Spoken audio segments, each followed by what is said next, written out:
अस्सलाम वालेकुम, कैसे हैं आप लोग। आज हम लोग बात करें एनीमिया के बारे में, लो आयरन के बारे में। तो इसमें हम लोग चीज़ें देखते हैं जो कि ये बहुत ज़्यादा कॉमन हो गया है। मिलियंस एंड बिलियंस लोगों को अब ये लो आयरन का प्रॉब्लम है।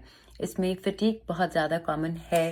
फिटीक हो जाती है, आपको ब्रिटल नेल्स हो जाते हैं, हेयर फॉल हो जाता है, रेस्टलेस लेग सिंड्रोम हो जाता है, पेल स्किन हो जाती है, और बॉडी में स्वेलिंग होने लगती है, आपके शॉर्टनेस ऑफ ब्रेथ होती है। तो ये आयरन की डिफिशिएंसी के प्रॉब्लम्स है। अब रीजंस क्या क्या हैं?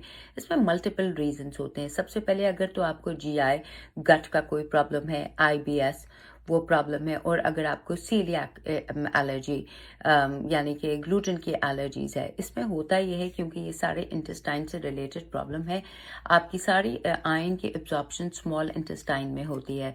तो जो आपकी स्मॉल इंटेस्टाइन की जो लाइनिंग होती है वो बहुत कमज़ोर होती है, जिसकी वजह से आयरन की एब्जॉर्प्शन नहीं हो पाती। इस वजह से आपको आयरन डिफिशिएंसी होती है अगर आपको ये गट के प्रॉब्लम होते हैं। दूसरा ये कि अगर आपको बहुत ज़्यादा मेंस्ट्रुएशन में बहुत ज़्यादा हेवी ब्लीडिंग होती है तब होती है।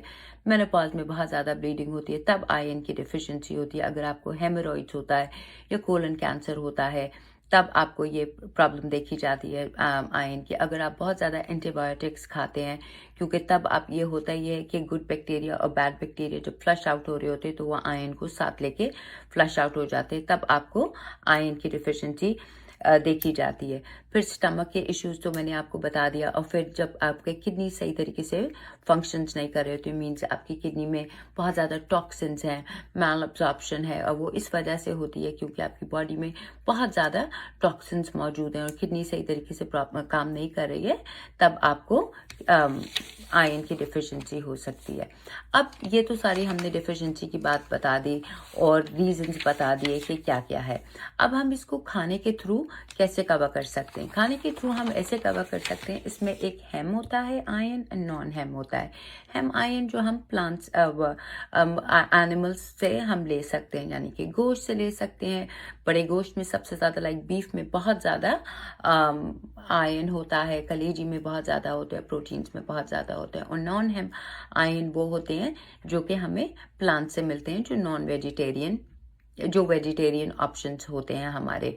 बहुत दफ़ा एक ये होता है कि लोग कहते हैं कि पालक पालक में आयरन है बहुत ज़्यादा, ब्रोकली में है, पीज में है, ग्रीन ग्रीन सारी लीफी वेजिटेबल्स में है, लेकिन उसमें ये होता है जिस तरीके से आप फिर भी आपका आयरन पूरा नहीं होता, और वेजिटेरियन का हमेशा आयरन लो रहता है।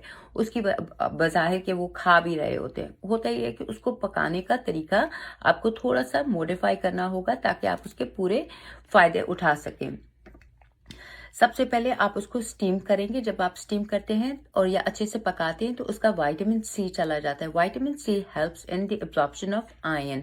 तो आप कोशिश करिए कि आप नींबू निचोड़ के उसको खा लीजिए। अब जिसमें सब्जियों में हमारे पास आ जाता है, पालक आ जाता है, ब्रोकली आ जाता है, पीस आ जाता है, चुकंदर आ जाता है। चुकंदर में भी आप लेमन निचोड़ के आप ले सकते हैं, पालक में भी आप लेमन निचोड़ के, तो आपको अच्छा सा इसका बेनिफिट मिल जाएगा और पूरे आयरन अच्छा सा जितना भी उसमें है वो आपको मिल जाएगा।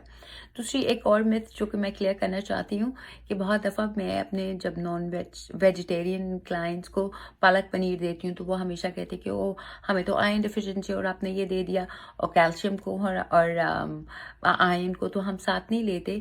तो ऐसा नहीं होता, क्योंकि जब आप सप्लीमेंट्स लेते हैं, यहाँ पे हम बात करें सप्लीमेंट्स की, अगर आप कैल्शियम की सप्लीमेंट लेते हैं जिसका कैल्शियम बहुत ज़्यादा होता है और आयरन की सप्लीमेंट्स लेते हैं, तब आपकी एब्जॉर्प्शन नहीं होती। लेकिन ज़रा से पालक पनीर में थोड़ी सी पनीर होती है, थोड़ी सी पालक होती है, तो उसमें कोई नहीं होता। तो आप अपनी पालक पनीर ज़रूर इंजॉय करिए, और जब मैं आपको दूं तो फिर आप घबराया ना करिए। ठीक है, तो आप ये इसका इस्तेमाल कर सकते हैं। दूसरी चीज़ आप क्या ले सकते हैं? Seeds and nuts. Seeds and nuts में मैं हमेशा कहती हूँ कि आप इन्हें सोक के इस्तेमाल किया करें, सीड्स और नट्स, क्योंकि जो उसकी ऊपर की कोटिंग होती है, वजह यह है कि जो उसकी ऊपर की कोटिंग होती है जो कि फाइटिक एसिड होता है, वो आयरन को एब्जॉर्ब होने नहीं देता। तो आप अगर उसको सोक करके इस्तेमाल करेंगे तो फिर आपकी एब्जॉर्प्शन अच्छी होगी और उसका बहुत ज़्यादा फ़ायदा होगा। तो इसमें हम बहुत ज़्यादा फ़ायदा होगा। और इसमें हम लोग बात कर देते हैं सीड्स और नट्स में। और ये हो गया। और same goes with the legumes. दालें आप सोक करके रखिए, उसमें भी फाइटिक एसिड होता है। जब आप उसे सोक करते हैं वो उसके ऊपर की लेयर हट जाती है, तो फिर आपको पूरे आयरन के फ़ायदे मिल जाते हैं, पूरे बेनिफिट्स मिल जाते हैं। अब कुछ सोर्सेज बता देती हूँ जो आप इस्तेमाल कर सकते हैं और जिससे आपको एडिशनल आयरन मिल सकता है। नंबर 1 में जिसमें मैं ब्लैक रेजन्स, काला मुनक्का, आप उसको सोक करके ले लीजिए। फिग्स, इंजीर, उसका बहुत अच्छा इस्तेमाल है, उसका बहुत ज़्यादा फायदेमंद है। You can take that. एक खजूर आप ले सकते हैं या 2 खजूर ले सकते हैं। जिनको डायबिटीज़ है वो एक ही लें तो बेहतर है, और इंसुलिन रेजिस्टेंस पीसीओएस वाले भी एक ही खजूर लें तो बेहतर है। बाकी और ऑप्शंस हैं, आप वो ले लीजिए। अनार बहुत बेहतरीन है इस चीज़ के लिए। एंड काले चने, दे आर रियली गुड, उसमें आयरन बहुत होता है। ब्लैक सेसमी सीड्स, वो बहुत अच्छा है। मस्टर्ड सीड्स, जिसका हम दाल में तड़का लगाते हैं, आप उसका इस्तेमाल कर सकते हैं। तो इन सारी चीज़ों का आप इस्तेमाल करिए, तो आई डोंट थिंक सो कि you'll be needing to take the supplements.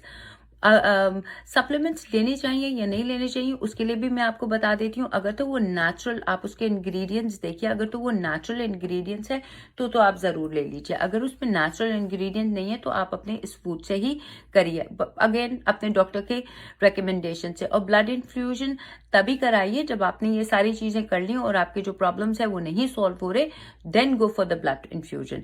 I hope आपको मेरी वीडियो से कोई फायदा हुआ हो। प्लीज़ इसको शेयर करिएगा and do let me know आपको कैसी लगी मेरी video. And you guys take care of yourself. Bye now.